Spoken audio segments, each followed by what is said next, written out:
And I'm joined by Mr. Sel Balamir of Amplifier. How's it going, Sel? I'm very pleased to be here with you, Lee. It's taken us a while to get it together, but here we are. We're here now, mate. That's the main thing. That's the main thing, pal. Obviously, last time you were on my show, we were talking about Hologram, as that was just about to be released at the time. You've now released Gargantuan. Great release, man. Really, really enjoying this. Um, was it written in the same period as Hologram? Am I right in thinking that? Or Yeah, so uh, it was an ongoing uh, just period of just writing lots of material, um, and because it was the first kind of recordings that were done as a two-peat. Well, actually, no, that's not right, but it was the first of the kind of post-COVID kind of recordings yeah, where we'd kind of changed like our workflow and like basically just started the band again. That we just wanted to put out a release just to see what it would sound like, mm, basically. Because Gargantuan was at the time they're going to be the major release, but we just wanted to put something out beforehand so people would understand that it was just me and Matt and like what kind of music we were making, what our vibe was. Um, you know, doing the whole thing without amps or live drums, like not using any microphones. Didn't even really know how a record was going to sound, so just wanted to go through the process of mixing a record and getting it mastered and kind of understanding like what would need to do, if anything, yeah. for when we got on to doing Gargantuan, which was always like kind of the idea of the main release, So, but it was interesting because there was a very focused and energetic period kind of between 2021 and yeah 2024. The Hologram coming out was a little 6 month window in that. Um, and we ended up like just having so much material that like a lot of the stuff didn't even end up going on Gargantuan, and we siphoned it off for the next record, which Yeah. hopefully we'll release next year. So um, yeah, it's been a really productive time, and Hologram was like kind of like the first door that we went to, and like I was kind of half thinking quite recently, maybe like when we release Legacy like next year, Mm. it would be like a kind of a triptych, for me and Matt, definitely in terms of like what we've been doing. So it'll be interesting to see whether that will be Yeah. the the, the end of that era as well, and who knows, like maybe what we'll go on and do after that. Don't know, but yeah, it's all following an arc, definitely. Yeah, I mean, obviously, previously, like, your previous releases and all that, you've always been, your albums have gone down various ways stylistically. Some being more progressive, some being more trancey, some being more sort of garagey rock, and everything in Mm. between. Some more psychedelic. Do you ever go in with like a set sound in your head of like where you want that particular release to go, or is it literally just how it ends up being? Uh, I think yes, actually, if like but not maybe not in the way that you might expect. Like I remember after we made our first album, Hmm. um, which is kind of at that definitive kind of stoner pace that like which is kind of like the heartbeat pace of about 78 BPM that like a lot of Amplifier's music is at.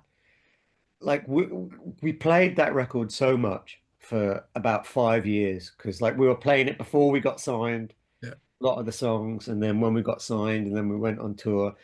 And it's like before we went like did Insider, which was our kind of sophomore record, didn't really know what it was going to be, but I just knew that it wasn't going to be like the first record because we were just kind of sick of playing it. Yeah, that makes sense. And like everything was at that pace, so it was not going to be at that. It was like we Yeah. wanted some faster songs to play, like to kind of feed that energy, like when you're on stage in front of an audience. Um, so so I would say those kind of feelings have like shaped like the records. And then like after Insider, like we had such a horrible like experience like with like the main label system. Mm. We were just like, fuck this. We're just gonna make music like for our own pleasure, you know, so we're not going to be worried about any constraints about time or, you know, marketability or even listenability, you know. So so that's why we ended up making The Octopus, because it was just not a record that we would ever have been able to make it like in a label system. Um, so you know, it's always been like a kind of reactionary like process, Yeah, no, that makes sense. you know, and to be honest, like sometimes it's just driven by pure like economic necessity. Like when we made Echo Street, that was purely because like I looked in the bank account and there was enough money to make a record if we made it now. And if we Right. didn't make a record right now, there would not be enough money to make any more records. Um, so we had to make a record as quickly and as cheaply as possible, and which is why Echo Street ended up being the way that it was, in that we went back to like we didn't have any songs like ready to go because we'd just been like doing the Octopus and then touring the Octopus, and there wasn't, you know, the Octopus was a double album, so there wasn't like stuff lying around.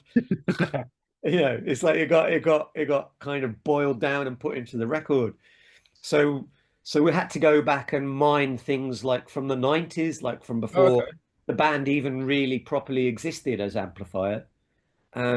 Which is why it has like that 90s kind of nostalgic kind of vibe about it. Mm. It's very much a kind of homage to like the Smashing Pumpkins and Nirvana and, you know, like Mother Love Bone and stuff like that, that we were, and Brad, that we were like listening to when we were like college students. So, you know, and then after that is like we made Mystoria, and we just wanted to make a rock album. It's like, you know, like because we hadn't done that. Like Yeah. so, but like I mean that's, I think the thing about Amplifier is it's it's all of those things and none of those things. Like I think Amplifier is like, looking back at it now, is like having done the band for like 30 years pretty much. It's not really a genre. It's a feeling. Yeah. It's a feeling like for me and for Matt as well, you Yeah, know. cool. Um, so I think like how it's dressed up is kind of doesn't really, it's just dressing around the core spirit of Amplifier, you know. And the core spirit of Amplifier is, you know, it's wholesome. It's like it's a bit naive. It's a bit it's earnest. That's what it is. Like it's earnest. I like and like we've been going so long like that. You know, earnest hasn't been very cool. But like I think we're kind of getting to the place where the world's so fucking cynical that, you know, it's like people like beginning to appreciate like things that are just kind of honest, Yeah.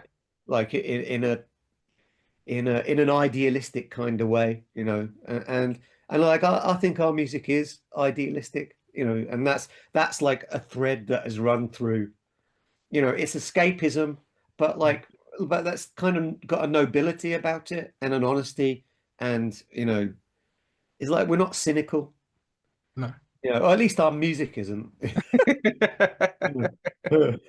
I might be a bit cynical about everything that's around it.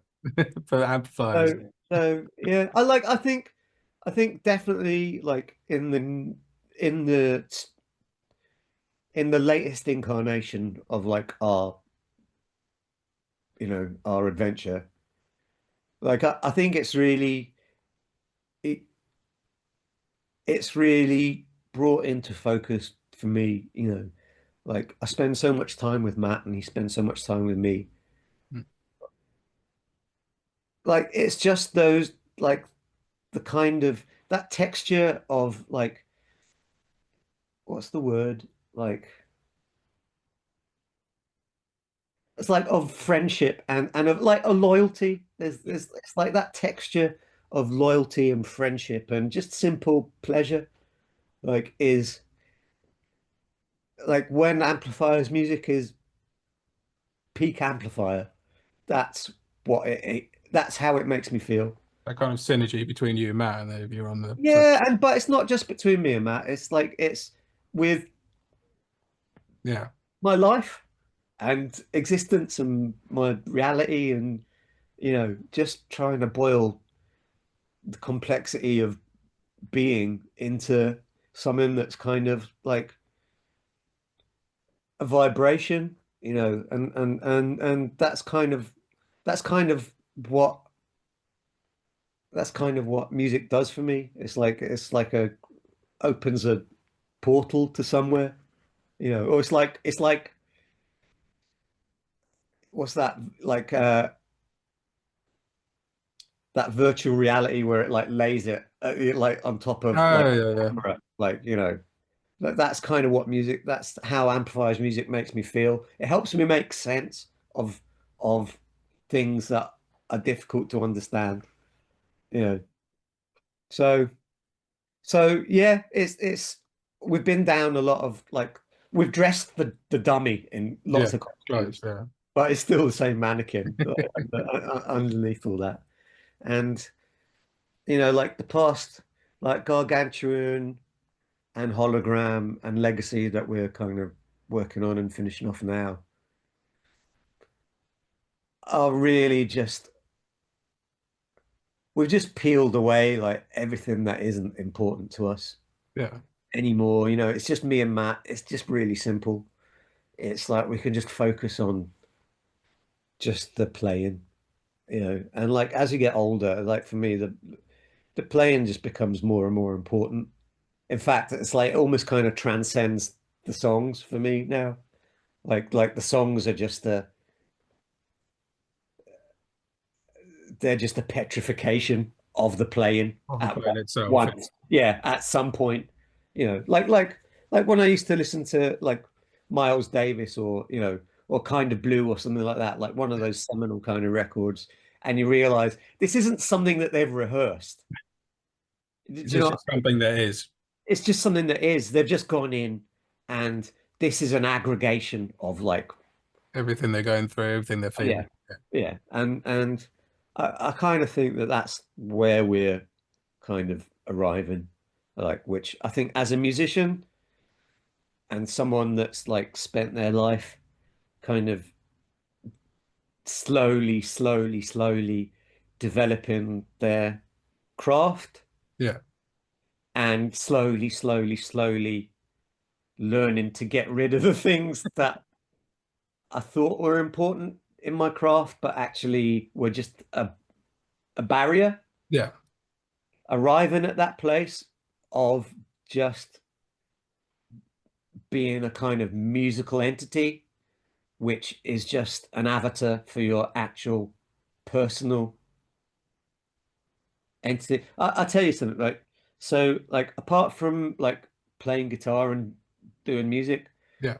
my other like passion is windsurfing, Oh, cool. and so I'm doing one or the other, or if I'm really lucky, then I'm doing both. And like, but like someone like said to me, "Is like, oh, your windsurfing like is really like your guitar playing," and I was like, "Yes," because that's how it feels to me as well. Because Because it's it just comes from there. yeah, it's an expression of Self. inner something, like and that's kind of like with all the years that we've been doing it. Like for me and Matt, that's like where we're kind of arriving now. So like I remember reading like this obituary of like some European pianist. Okay. Like I can't remember like what his name was, but like it lived a full life and it died like in his 80s or 90s. But like he'd announced before like passing away that he was kind of sad because he just felt that he was just getting somewhere. like despite having spent his entire life like Really. playing piano. And I really like understand that, like, and so that's kind of like how I feel. It's like I think I think for a lot of people, like they feel like the best work was like when they were younger in their life and that they had something to say that like when they were younger or Yeah. but me and Matt don't feel that way at all. Like the opposite And you is shouldn't. Not. I mean, with the music you guys release, and I say Gargantuan is brilliant. Um, I've when it got sent, I was saying it really did make me laugh. Like I was sat here in our living room, me and Joe on the sofa there, and watched it, and the post came, and I love the fact that you were putting stickers on the back of all your pre-runs. Is that yeah, kind of stuff? We got in, and Joe went, "Oh, this." I just picked out, and I was like, "Oh, that must be Gargantuan." She went, "How do you know?" And then I just sort of turned around and showed her the sticker of you and Matt. But we it was a Saturday thing, and we both just immediately plugged it on and just we sat there and just put it on loop, and it's an incredible album, it is, and it just immediately it was immediately had that, for want of a better term, that sort of DNA of Amplifier about it, but with it not repeating anything that you guys have already done, yeah, got that yeah. whole sonic vibe about it. I think we try and not premeditate anything. I mean, don't get me wrong. There's a lot of crafting Yeah, that of goes course. into it and thought that goes into it, but we don't try and think, oh, we should do more, something like this or something like that, because that's fucking impossible. Yeah, It's like yeah, you it, already put those limitations on it, and it's never going to be what you want it's it to be like anyway. it's like I might have like an overall meta kind of vibe, like Yeah, you know, like feeling, but the extent of a plan is just how it makes me feel, like when we're fishing around, yeah, in our sessions, it's like, oh yeah, this conjures up that feeling of what Gargantuan, what legacy should sound like. This is like, yeah. And things that don't fit into that, and there's a lot of things that don't fit into that, like they get released, like yeah. and some of that is like amazing, like pop songs that come along or whatever, and that's all like part of the spice of Yeah, that keeps well, it that in. mixture of it. Yeah, totally. But it's like the extent of our meditation about our records is just in the curation of the feeling. Like with Gargantuan, I mean, like we'd recorded so much material, like that wasn't that okay, right? We decided, right, okay, that's going to be on hologram because we know hologram's got a different kind of texture, Yeah. right? And that stuff that's on hologram doesn't fit into like Gargantuan. And why not? Well, because Gargantuan's got an epic, It's got a huge kind of almost cinematic kind it's of. got it's self-suggesting, it's self-assembling. Like, and like the irony with Gargantuan is like we ended up with so much of that it was like we can't put this out on a record because it's going to be like fucking 4 hours long, and who's got 4 hours?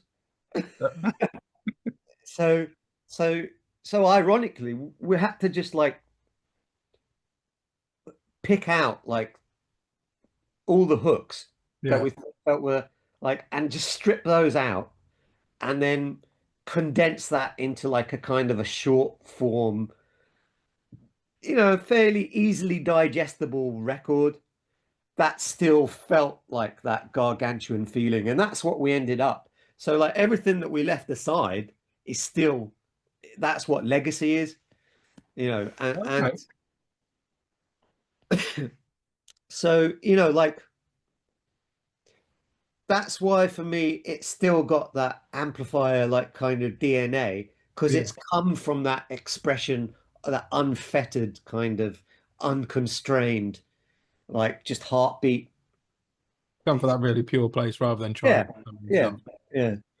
And we have crafted it to make it so that it's fucking digestible. Like it's an hour, it's an hour long. It's like it's even that can be a bit challenging, in today's kind of algorithmic clicky world.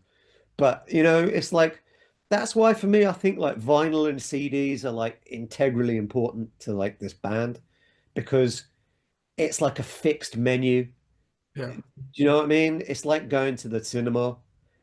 Is like I know if I send someone a CD, they're going to sit down and they're going to listen to the whole thing from the beginning to the end, pretty much, And to me, like that's how you should listen to an album or a bit of like things, because similarly, like both our wives we've just been talking about our artists, right? So similarly in the way that like Joey, your wife would be putting up, say they put they're displaying their work in an exhibition somewhere, they would hang pieces in certain ways so that collectively you see it overall, but also each piece, if it's a series of work, say each piece tells that bit of the story, you would be presented it to you in a certain way. And for Yeah. me, that's no dissimilar to an album. You should at least listen to an album a good few times front to back.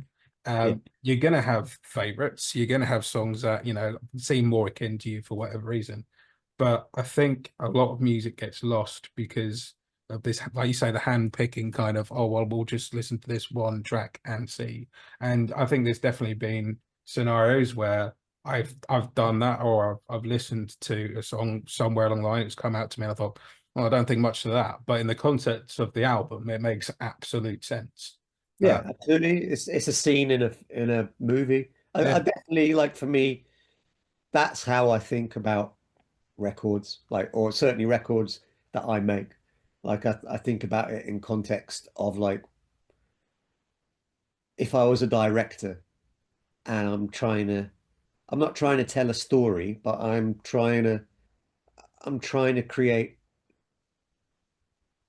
a sense of presence, you know, 40 or 50 minutes. So, like how do I do that? Like this material is like the building blocks of that kind of palace of interest. yeah, So it is it's like temporal sculpture. That's kind of how I understand music. It's funny, like well, I went for a walk with my wife today, and we're out just like walking in the countryside, yeah, and we're just like looking at all the stuff, and it's like it occurs to me that like all the things that you see, it is just the same, like the trees, the yeah. animals, it just is, There is a beauty in it. but it's just the same as music. It's just the like I don't know, like it's like frozen energy, isn't it? Like it's Yeah, just kind of exactly. coalesced into something, and it's exactly the same as music, but just in a physical form, and there's a strange kind of feeling of insight if you just look at the world around you and just see it as like you're just listening to music. Yeah, and sometimes the two marry up really well. Yeah. Me and Joe go for lots of walks, and there's times where I do a lot of meditation and things like that. And when we were on holiday in Cornwall not so long ago, and I literally just said to Joe, like, I'm gonna go on the beach and I'm gonna go meditate, and I have music on, and I was just on the beach in the zone. Sun was setting, bang, and there was just something a marry up between the music I was listening to at the time, that sunset, sitting on the beach, watching the waves, whatever you want to call it. Sometimes it just marries up that energy of both. Yeah. All the waves are like Yeah, you can almost see it. moving together. Yeah, But like that's just kind of the way that I see existence anyway. Is like to me, it's like we're living in a chord, a weird hyperdimensional chord, you know, maybe played by some being big in some sentient being. dimension, like like way beyond. Like, isn't that mad? Like trippy, like kind of thinking Yeah, about it it. is. But like when you start thinking about things in terms of like, I hate using the word vibration because it's like it's got so many like 60s kind of connotations. Yeah, But like just existence makes much more sense to me. Like thinking that we're just kind of living in a chord, like some hyper, But there is, like people that you resonate with, yeah, it's because you're the same color. yeah, Like, it's you're like vibrating on that same frequency, for want of a better exactly term. And those people that you don't, you're just not on the same wavelength. discordant. Yeah, it's just discordant. And then sometimes people that are that you find as being discordant, Hmm. you you learn to see and appreciate the beauty in that discord. Yeah, Like when it makes it's weird thinking that you live inside a vibration, but that you're a vibration that can appreciate but the everyone. I mean, whether they what? would agree on it, but everyone's been in a scenario where they've walked into somewhere where they don't know, or had a conversation with someone they don't know, and they've either felt one of two things. They've either felt these are my people, or these are not my people, Yeah. and it's So, just it's that same sort of thing. so like I think that is basically at the core of like what our music, at least what I think of as the definitive examples of our music, is that resonance, and that's why for me, like even music from our first album, bearing in mind that like some of those songs were written like way before our first album came out, they still resonate with me. Like I still play them at most gigs that we play, and I still feel exactly the same thing as the first time we ever played them. Is that how a set list gets formed? Because obviously, when we saw you in Cambridge, Yeah, there was yeah. kind of like a lot of Like deeper cuts. uh, like we try and have some ups and downs in it. Yeah, It's quite interesting now. We've started doing like much more improvisational kind of aspect to the show. Quite often it's just like, well, what just leads into something else. yeah. So, that's quite interesting. Sometimes it works, sometimes it's like, okay, right, maybe we'll not do those two to like next to. I mean, I don't know what it's like for someone watching, I but think for me, it just seemed to be because your music ebb and flows, and energy wise and everything else. Like I know you obviously did stop and have a bit of banter with people in Cambridge, and we were having a bit of a giggle about certain things when things were going technically a little bit wrong, and we all have a it's bit of a like laugh about that. standard. It happens. Like you say, absolutely standard, mate. It happens. But because I don't know, I just seemed to. Like me and Joe were talking about the set on the way home, and you said, and we both sort of said that there was a lot of deeper cuts. There was some stuff we weren't expecting, but it just seemed, despite the fact that a lot of this, obviously you playing, you out supporting Gargantuan and just give you Gargantuan songs in it, but obviously there was a lot of stuff in there that wasn't Gargantuan. But vibe wise, it could have been if anyone didn't know any of your past discography, you could have been easily forgiven for thinking, okay, they've just played the new album front to back, or they've just played an album all the way through because it just had that kind of energy about it. Yeah, yeah. Like to be honest, when we were getting ready like to do that tour, because we hadn't done any shows like for so long, Yeah. we'd never done it as a two-piece, and we'd never done it like with all the loopers and the like Mm. electronic drum, like the way that we'd been working in the old Forge. We had no idea like whether it was even going to work or like what it was going to be like. So it was a real like learning experience for us. Like what we learned like pretty much within the first couple of shows was that like because we've rotated the stage, Yeah. basically like we're both at the front of the stage and we're both like looking at each other. It's a completely different I was going to say, has that changed? Because obviously last time we saw you, completely different. It's like it's completely changed from being a like kind of traditional rock show to like for me it like because in our in-ears, and Mm, like with no mics or anything apart from like my vocal mic, it sounds the same mm. every single, doesn't matter where we are. So so whether we're like just like jamming in the old Forge or like on stage in Cambridge, it sounds exactly the same.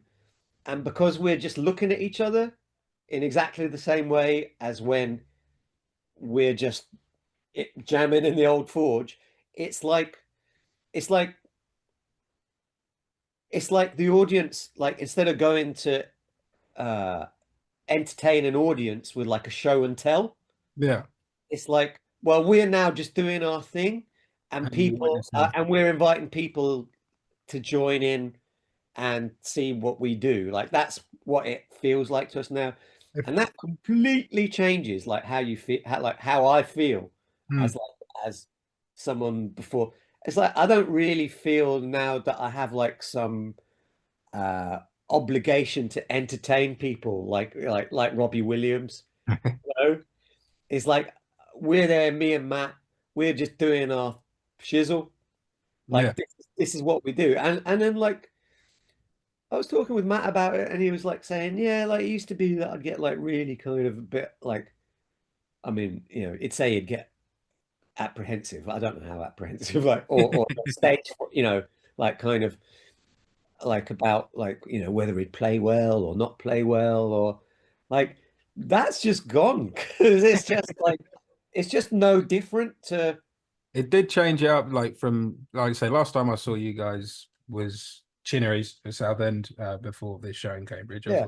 Saw you, and it did feel. I've seen you a few times before then, but it did kind of feel like we were witnessing, like you say, just witnessing you guys rather than, for want of a better term, a traditional rock show. It wasn't a, it sound awful. It wasn't a spectacle. It was something that was being. It was just that. Going back to what we were saying earlier, it is what it is. It was Yeah. just what it was, and they added a certain intimacy about it because you and Matt are facing each other. You are obviously locking in with each other because of what you're playing.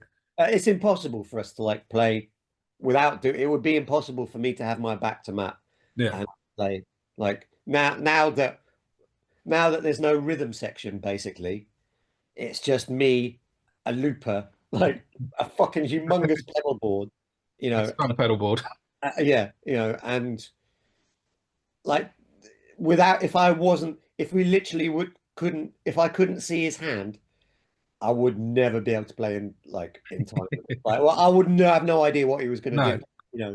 So, so it's quite interesting in that, like, our live performance has changed to reflect what it is that we're doing, you know.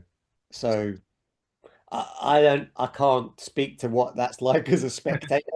Maybe it's incredibly boring, no, but like I felt like, oh yeah, this feels much more natural to me than like having to be entertainer.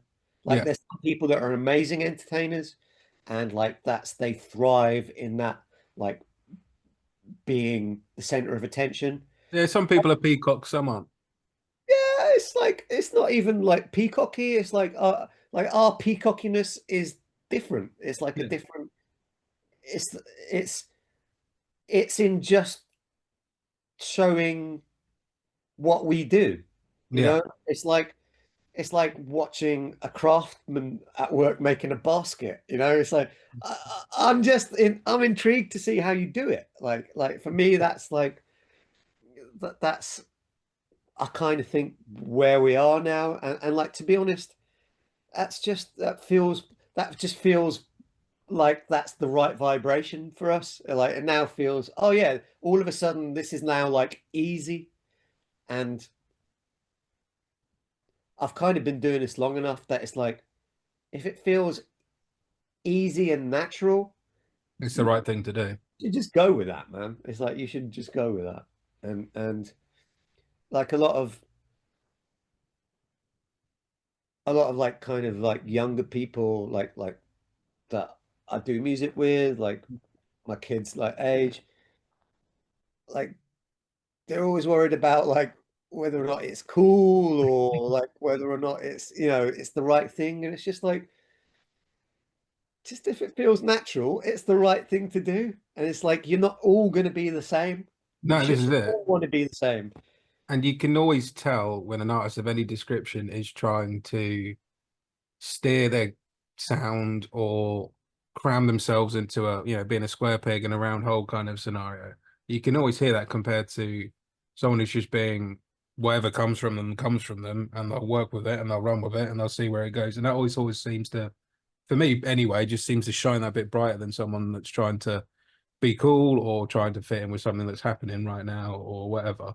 Yeah. It just seems to be that music that stays timeless because they've always done what they've done, no matter what was going on around them. I think also like one of the things like I tell my kids is like, I think in like the attention economy, Mm, I think it's like a bubble, right? So it's easy for kids to like be kind of, or young people to be drawn into like the the need to gather likes and, you know, followers and stuff like that.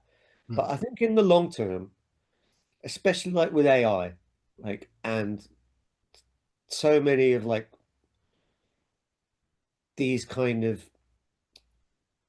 short-lived skills that are probably at risk of being like usurped like Yeah, in the next 10 years. It's only going to be the only value, like the only human skills that are going to be of value are the ones that take a long time to learn mm, and develop and hone.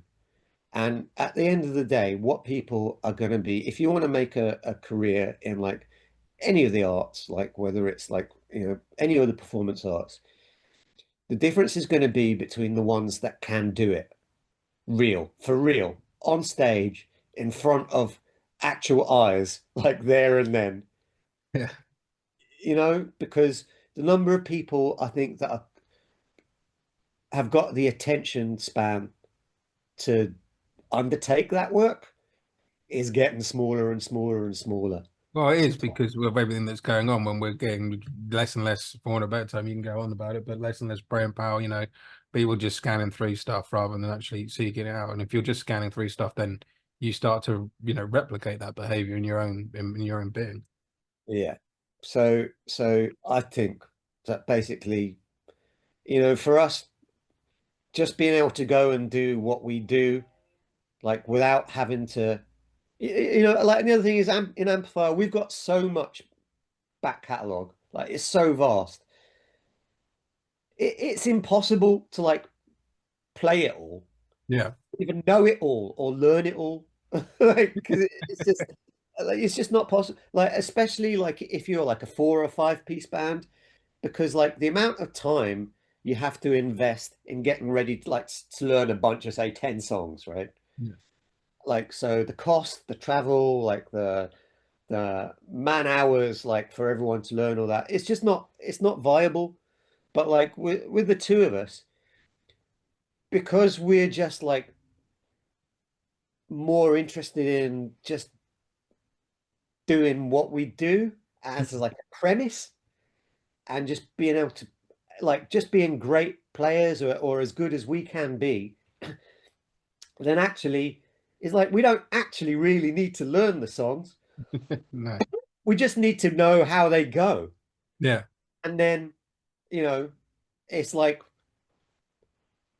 just just be them, then just be the song. Like that's kind of what we learned on this tour. Like certainly by the end of the tour, it was like we started doing lots of other songs that we hadn't actually rehearsed Oh, that's good. or even ever played. Like, and it's just like, okay, so that's kind of how the melody goes. That's how the feeling of the song is.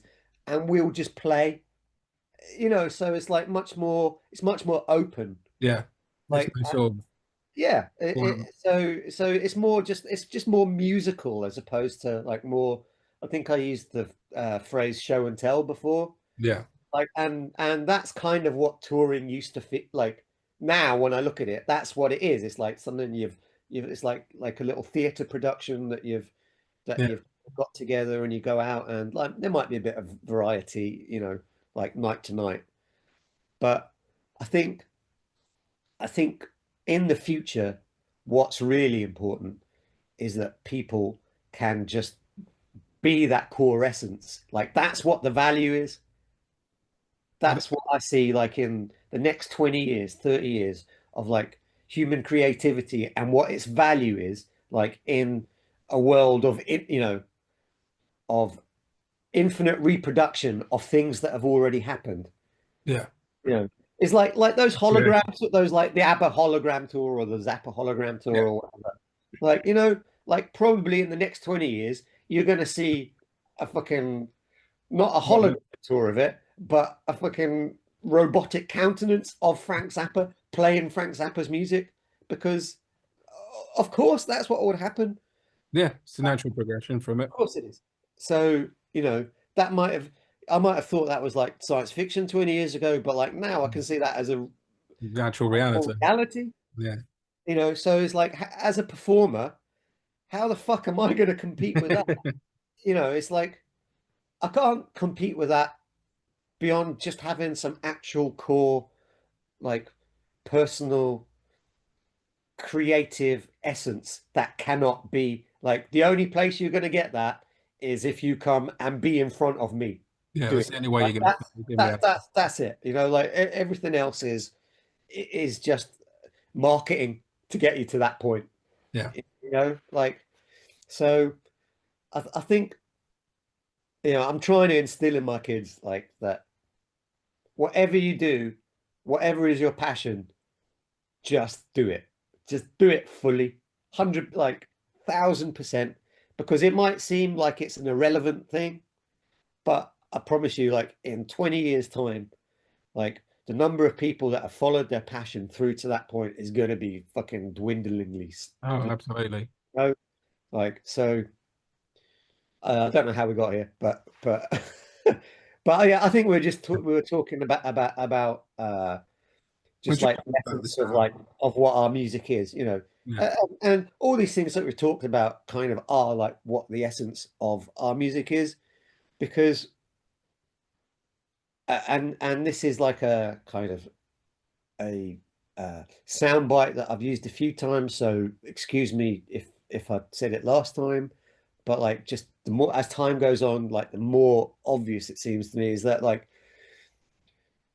me and Matt don't live for music.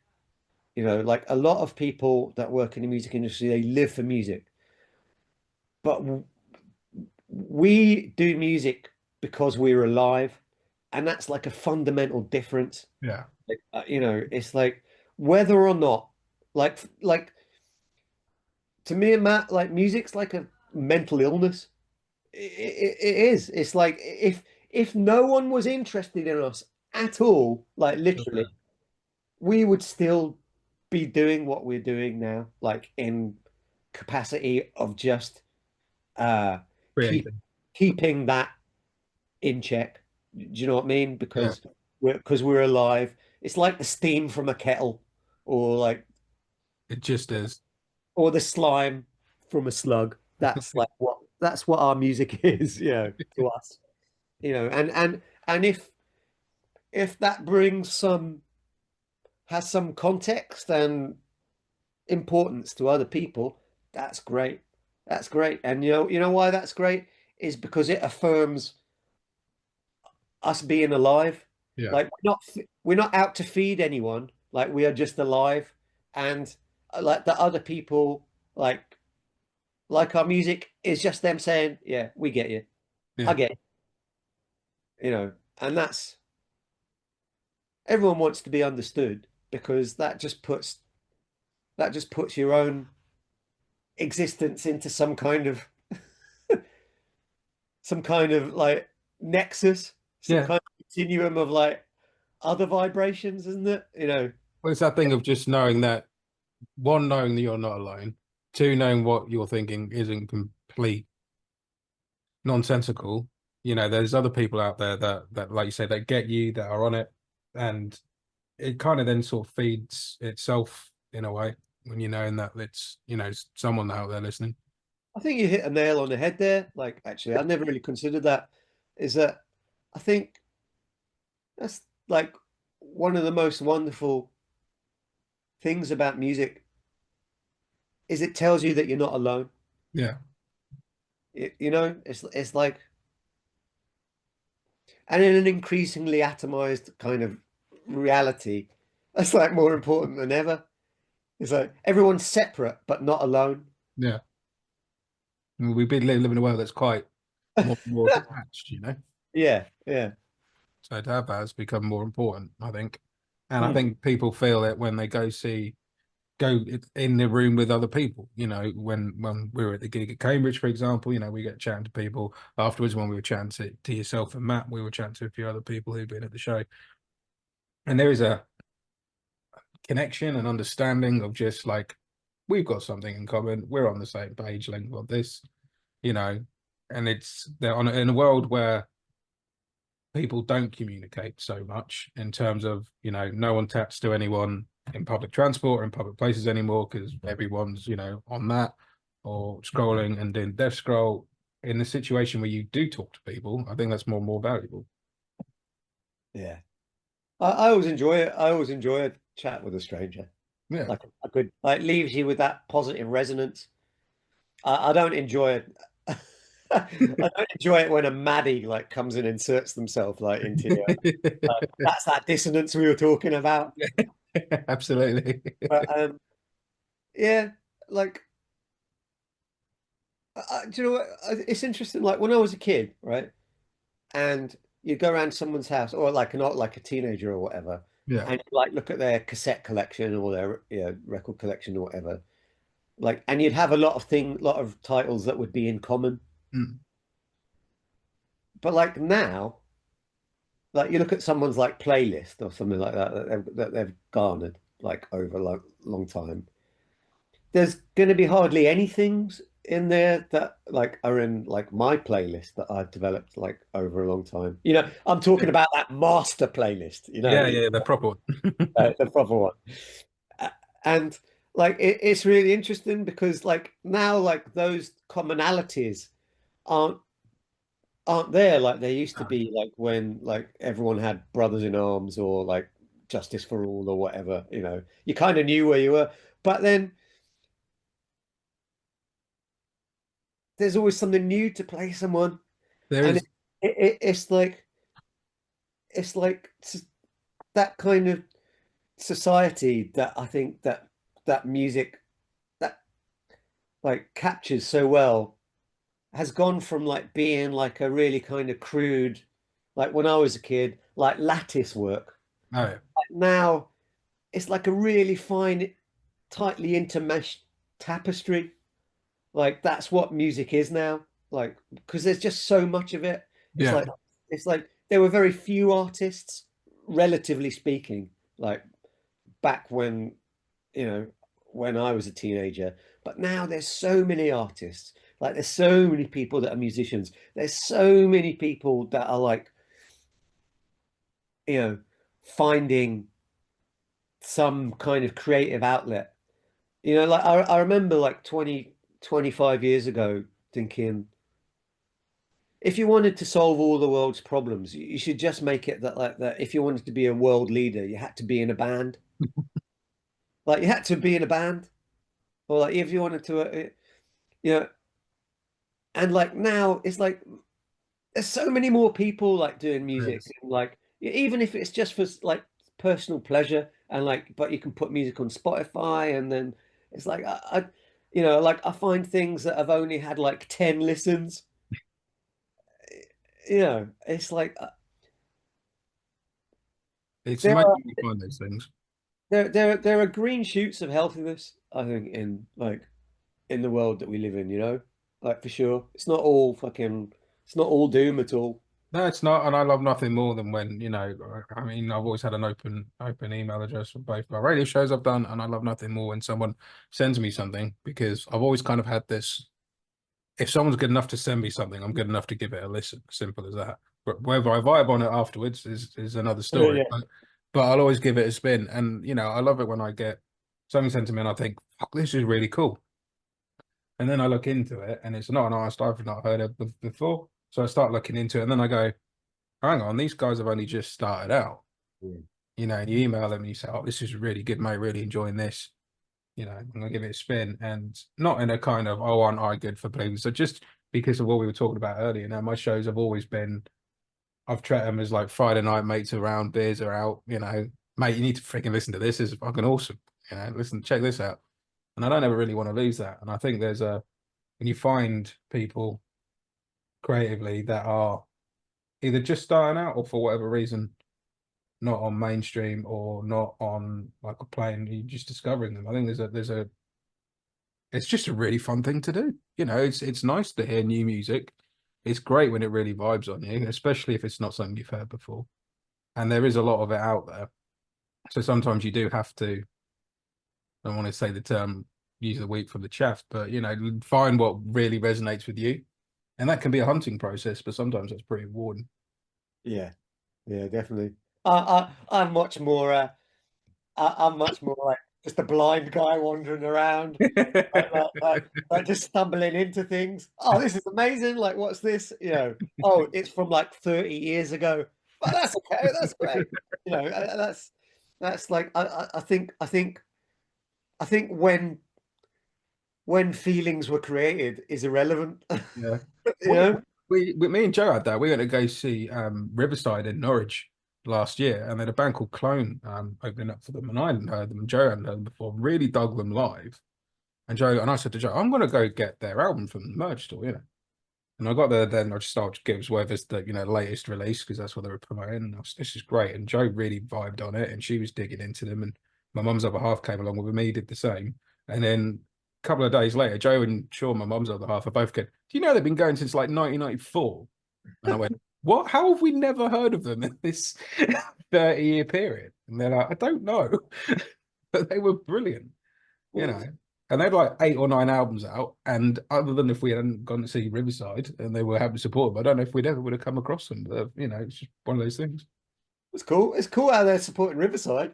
Yeah, yeah, absolutely. Still getting that opportunity. You know, like you know, I empathize. I feel that, you know, like Yeah. I've been riding that line like my entire life. You know, so yeah, you know, you just is, and music is part of the ism for me and Matt. So we'll continue being ism. Well, you've got some more shows lined up later on this year, mate. You've got a few shows in October onwards, haven't you? Yeah, I got a couple of shows at the end of the year, and so uh gonna get the rest of the tunes from Gargantuan under the belt, and then see where we go. Nice. Yeah. So it's good to have little like targets to, you know, work towards. So that's kind of why we got those shows in at the end of the year to give us a purpose for rehearsing up the rest of the songs. But like I'm really looking forward to it because like certainly the ones that we've already been doing Mm. from the album, because we wrote them with the equipment that we're using, they just kind of instantly sound perfect to us. They instantly work, don't they? Instantly work. Because like you know, it's fine like finding ways of playing like the older material, but you know, they were made, it was created in a different context with a different set of tools, you Yeah. know, in a different setting. So in a way, we're just trying to find a way of doing those tunes like in a new way. And some of them work better than others. You know, like definitely it's been interesting seeing which ones like work better and which ones don't. But like all the tunes on Gargantuan just work immediately. You know, like they take hardly any rehearsal at all. So That's cool. yeah, so I'm really looking forward to being able to just play the whole of the record, like kind of from the beginning to the end. There's one tune which is going to be a bit challenging, just purely because it was like there's like an instrumental kind of section Uh, segue in one of the songs, and that really was just something that we jammed yeah. and we just like chopped it out and plonked it in because because that's what we can do because there's no microphones or anything like Yeah, of that. course. So so learning that will probably be like I think the most challenging thing to do. So probably best start with that one. But yeah, look, I really like this. Like I like the songs like on that record. Like I like the lyrics. I like the vibe of the record. We did condense it quite a bit in order to bring it in like in a digestible chunk. So I'm sure when we start going through it, we'll probably elongate it again. Yeah. It's like we've dehydrated it and we'll just like It's gonna bring it out again. yeah, bring it out. Well, why not? Why not? It's your music, you play how you want. Yeah, cool. So with Legacy though, are you looking at releasing that next year? I take it now, are you? Yeah, so it's kind of mostly written. Yeah, And I was saying to Matt the other day, I think like with the time that's passed, I think I'd like to go around and like let's have another round of like songwriting. nice. Um, just because I can feel there's some things that Yeah, need to kind of like be teased out. And I was kind of also thinking, kind of like what am I like 52, 53? So I think I think that there's some I think that there's some things to say yeah, that I want to say because like I'm not a diary keeper, I'm not a book writer, I'm not a video blogger, yeah. Some way of outletting that. but I think it's important like when you're kind of getting to the age of being a mature person to kind of I think you have a responsibility to at least try and pass on like some valuable kind of insight to help, even if it's just your own family or whatever. So I can kind of feel that like hovering. Yeah. So so I think we're going to go and do a bit more and like let that come out and then we'll be done, I think. So No, cool. so yeah, next year, like ideally next year. That'd be good, man. I'm really looking forward to it. Like I think that for me, the Legacy album will be the definitive record for me. Wow. I think I've just got I can just feel it. And I've been kind of doing this for so long now that I'm like, yeah, okay. So, but that's good for me because it just it, it focuses your attention a little bit, like Yeah, it shows you which sort of kind of direction you want things to go in. yeah, yeah. And then Sweet. we'll see what happens. Well, we're going to come down. Joe doesn't know yet because I bought tickets and not told her, but we're going to come down to the Brighton show. Oh, okay. It'd be good to see her. That's tiny. It's fucking tiny. Is Like, it? oh yeah, it's like I purposefully picked that tiny place because like it's a really cool old punk club. Oh, Like okay. they're just closing down. Like Yeah, so, for me, it's like if there can be one Saturday night where it's fucking full, then that's the one. that's paying for them for another month. Like so. That's So yeah, it's a cool club. no, The nice. the pipeline. So good. It'd be good to see you. Yeah, it'd be good to see you guys too. All right, man. Well, thanks for your time, Sal. It's been great to chat to you, bud. Yeah, it's really nice to catch up. Good to catch up with you, man. At the beginning of the interview, I'm gonna play what was I gonna play? I did write it down because I was trying to think of stuff. No, I'm not gonna play that because that's not what I was looking at. Cross Dissolve, that's what I was gonna play. Oh, yeah, cool.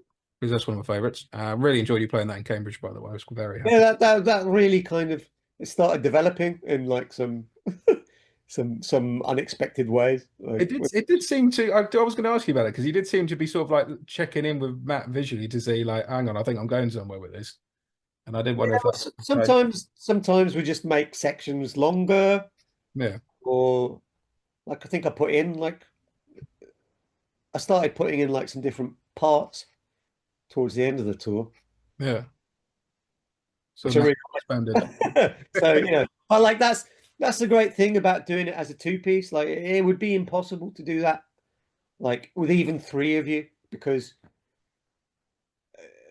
like if we had a bass player, like, how's he going to know what I'm going to play? Yeah. It's not No, possible. no, it's not gonna happen, is it? No, not at all. So it's like I'm dealing with the harmony, Matt's dealing with the rhythm. It's like we can just go wherever we want to go, within the limits of our abilities. Sounds So good to me. yeah, cool. All right, mate. All right. Well, we're going to play Across Dissolve at the beginning of the interview, mate. But what song from the album would you like us to play at the end of the interview? Oh,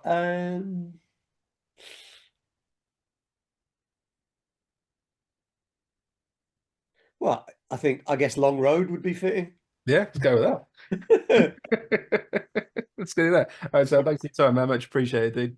yeah. Thanks for your patience and getting this together. Ah, no worries, Kind sir. of embarrassed that it took so long, Ah, don't worry about that, mate. and like that I just completely forgot. It's all like, right. like for the past week, I've been going Friday, Friday. Like every day, I'd set like an email reminder, Friday, Friday. Like even today, like while we were out walking, I was like, I completely forgot that we were having like, and it was only like my wife mentioned something. I was like, fuck, right, yeah, like, yeah, it's okay. It's only 4 o'clock. We'll get back. It's fine. It's all, So, it's all good, man. We've all been there. Don't worry about it at all. all right. So I really appreciate it. No worries, dude, at all. Please send my best wishes to Joe. I will do, mate. I'll give you a yellow when she gets back. All right, dude. All right, mate. We'll speak soon. And yeah, take care, man. All right, take care. Nice chat. You too, man. Bye, mate.